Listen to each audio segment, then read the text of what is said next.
So just why is this thing called Sizzle Bop? It's a good question. And it started many, many years ago when my son was very young.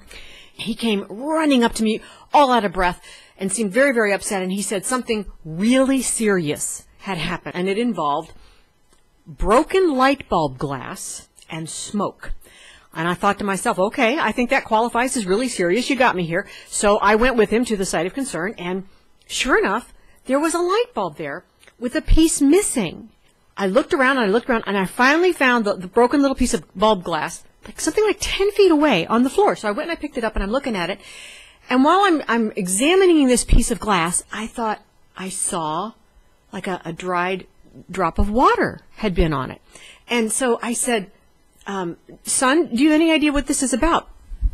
And he looks at me very, very seriously. His eyes are huge. And he said, perhaps when I was speaking, a piece of saliva might have been expelled onto the bulb. And I'm thinking, okay, first of all, problem. My son is talking to light bulbs. I'm not sure what to do with that one, but we're going to put a pin in it. We're going to come back to that later.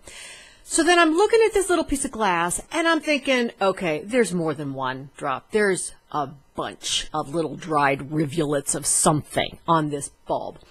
And so I said, son, have you actually been spitting on this light bulb? And now his eyes are even bigger, and he can't say anything. Just huge, huge eyes. And so I said, all right, son, let's try this again. Why have you been spitting on this light bulb? And I tell you, it's like I could see the wheels turning in his head.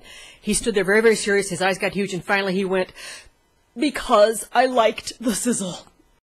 Now, at this point, I just burst out laughing. And I know there were very real dangers that I was going to have to deal with here. I thought, I've never heard a more qualifying statement about this child. He does indeed love to hear the sizzle. Frankly, he likes to see the sizzle and even be the sizzle. I mean, that just so defines him. And so it was based on that part of our history. I started calling these kids sizzlers because they like the sizzle in life. They just do. And then how there's a dance of life that goes on around these kids, you know? So I call that dance of life the bop that goes on around a sizzler. And that's how we ended up being called Sizzle Bop. Now you know.